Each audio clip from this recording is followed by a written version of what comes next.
अस्सलाम वालेकुम दोस्तों, फिनोमिनल फैक्ट्स में आप सबको खुश आमदीद। आज का जो हमारा टॉपिक है वो बुध के रोज़ होने वाले एक इंतहाई अफसोसनाक वाक़े से मुतल्लिक है जो कि फैसलाबाद के करीब जड़ावाला में पेश आया। हमने आज तक ये सुन रखा था कि इराक, फ़लस्तीन, कश्मीर में जुल्म हो रहा है और हम आए रोज़ इस पर बात भी करते हैं, लेकिन ये सुनना कैसा लगेगा कि मुसलमान भी कहीं जुल्म कर रहे हैं और किसी और मुल्क नहीं बल्कि हमारे अपने मुल्क पाकिस्तान में, जो इस्लाम के नाम पर बना और जहां अक़लियतों को पूरा तहफ़्फ़ुज़ देने का वादा किया गया। और इंतहाई अफसोस कि ये सब मुसलमान कर सकते हैं। मौजू का बाकायदा आगाज़ करते हैं और आपको बताते हैं कि असल में हुआ क्या था और कैसे मुसलमानों ने इकट्ठे होकर जड़ावाला में फसादात के दरवाजे खोल दिए। जड़ावाला एक ऐसा इलाका है जहाँ मसीह बरादरी के लोग ज़्यादा तादाद में रहते हैं, तो यहाँ इनकी कॉलोनीज भी ज़्यादा है और इनके चर्चेज भी। इस वाक़े में इनकी 4 इबादत गाहें यानी चर्चेज और 40 के करीब घरों को नजर आतिश कर दिया गया। इतना ही नहीं बल्कि इनके बेशतर घरों में तोड़फोड़ कर कीमती चीजें और दीगर सामान लूट लिया गया। चर्च की दीवारों, फर्नीचर और दीगर सामान को बाहर निकालकर आग लगा दी गई। चर्च की छतों पर चढ़कर सलीबीज तोड़ दी गई और तो और इनकी इबादत गाहों में मौजूद इनकी मुकद्दस किताब को भी जला दिया गया। ये सारे हालात दिन भर जारी रहे और सोशल मीडिया के जरिए ये खौफनाक मनाजिर पूरी दुनिया ने देखे। अब तक की इंफॉर्मेशन के मुताबिक बुध की सुबह 5 बजे जब लोगों ने मामूल के मुताबिक अपने काम शुरू किए भी नहीं थे, नामालूम अफराद ने शहरों के बीचों बीच वाक़या सिनेमा चौक पर कुछ सफ़ात और तस्वीरें लाकर रखी। इन सफ़ात पर नौज़ बिल्लाह कुरानी कलमात और सलामी तलीमात की तौहीन की गई थी और ये तस्वीरें 2 नौजवान लड़कों की थी जिनके नाम भी इनके साथ लिखे थे। शहर के लोगों का कहना है कि ये तस्वीरें पादरी के बेटे राजा सलीम और उसके भाई की हैं। हत्ता के लोगों के मुताबिक ये सफ़ात रखे भी उन्होंने खुद थे। जैसे ही वो सफ़ात और तस्वीरें मकामी लोगों की नजर में आई, एक तूफान खड़ा हो गया। यकीनन हर शख्स का पहला रिएक्शन यही था कि तौहीन रसालत की कोशिश की गई है। चुनाचे देखते ही देखते लोगों का हजूम इकट्ठा हो गया। शहर में मौजूद मसाजिद में बाकायदा ऐलान किए गए कि एहतजाज करना है, घरों से बाहर आए और इमरजेंसी बुनियादों पर सब शहरी इकट्ठे हो गए।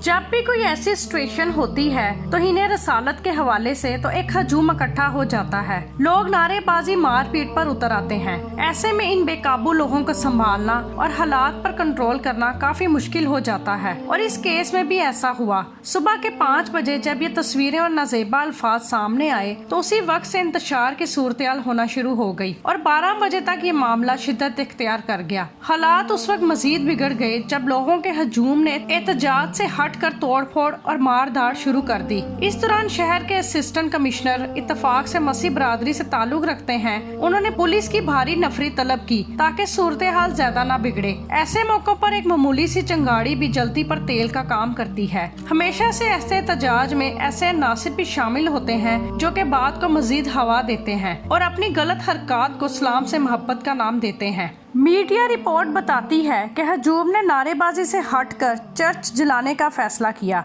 और मोटर बाइक्स चलाना शुरू कर दी और देखते ही देखते चर्च भी जलाने शुरू कर दिए। चर्च में मौजूद लोगों को डंडों, ईंटों और पत्थरों से मारना शुरू कर दिया और जिन लोगों की तस्वीरें मिली थीं सबसे पहले उनके घर का रुख कर लिया। हालात ज्यादा ना बिगड़े इसलिए असिस्टेंट कमिश्नर शौकत मसीह ने लोगों को घर खाली करके कहीं और जाने का कहा। यही वजह थी कि इतने खौफनाक हमलों और पुरतशद्दुद वाक़यात के बावजूद जानी नुकसान की खबर नहीं आई। लोगों की नफरत का रुख शौकत मसीह की तरफ मुड़ गया। हालात इस कदर बेबस हो गए, लोग इन्हें भी नहीं छोड़ रहे थे। यहाँ तक कि रेंजर्स की बारी नफरी तलब कर ली गई। फिर आहिस्ता आहिस्ता हालात थोड़े मध्यम हुए। फिर इन लड़कों के खिलाफ FIR काटी गई। न सिर्फ असिस्टेंट कमिश्नर को ओहदे से हटा दिया गया, इलाके को फौरी तौर पर मसीह बरादरी से खाली करा लिया गया। नाजरीन, ये सारा वाकया पाकिस्तान में पेश आया जिस पर अभी तक तहकीकात चल रही हैं और गिरफ्तारियों का अमल शुरू हो चुका है। जैसे जैसे तहकीकात हो रही हैं, नई मालूमात सामने आ रही हैं जिसके मुताबिक कहा यह जा रहा है कि वाकया उस वक्त पेश आया जब राजा सलीम और उसके भाई ने खुद अपनी तस्वीरें और सफ़ात चौक में रखे थे, जबकि उनका कहना है कि हमारा क्या दिमाग खराब था कि हम खुद अपने आप को इतनी मुश्किल में डालते। बाज़ लोगों का कहना है कि ये वाकया किसी साजिश का हिस्सा भी हो सकता है जिसका मकसद पाकिस्तान को बदनाम करना है। इस वाक़े के बाद एक अलग सी मालूमात सामने आई हैं कि जब वहाँ के लोगों से पूछा गया तो उनके ख्याल में इस वाक़े के पीछे कौन हो सकता है और किसके कहने पर यह सब कुछ हुआ, क्या इनके साथ किसी की ज़ाती दुश्मनी थी? इन सब के जवाब में हैरानकुन बात जो सामने आई वो ये है कि सब कुछ इन लड़कों ने जानबूझकर किया। इनका मकसद लोगों को तहीने रसालत पर उकसाना था। माजी में भी एक ऐसा वाक़या पेश आया जिन पर इल्ज़ाम लगाया जा रहा होता है उन्हें तहफ़्फ़ुज़ देने के लिए इंटरनेशनल तंजीमें वाक़े में मुलव्विस अफराद को बाहर भेज देती हैं। चनाचे ये बताया जा रहा है कि इन दोनों भाइयों का मकसद भी शायद यही था, लेकिन हालात इस कदर बिगड़ जाएंगे ये इन्होंने नहीं सोचा था। अगर सोचा जाए तो क्या कोई बाहर जाने के लिए अपनी जान पर खेल सकता है या अपनी कम्युनिटी के लोगों को इतनी बड़ी मुश्किल में डाल सकता है? इस वाक़ये की हकीकत क्या है? असल में ये सब कहाँ से शुरू हुआ और हालात अपनी आखिरी हद तक क्यों पहुँचे? फिलहाल कुछ भी फाइनल नहीं कहा जा सकता। बहरहाल जो भी है, इंसान ही इंसान के खिलाफ खड़ा है, जुल्म की इंतहा कर दी। मकामी लोगों के साथ ऐसा सलूक, जरा सोचें बहैसियत मुसलमान अगर हम किसी और मुल्क रहते और हम सब पर ये बीतती तो क्या होता? आम शहरियों में इतना गुस्सा कहाँ से आ गया? क्या ये सब का नतीजा यही है? ये थी हमारी आज की वीडियो। मिलते हैं नेक्स्ट वीडियो में। वीडियो पसंद आई हो तो मेरे चैनल को लाइक और सब्सक्राइब करें। तब तक के लिए अल्लाह हाफिज।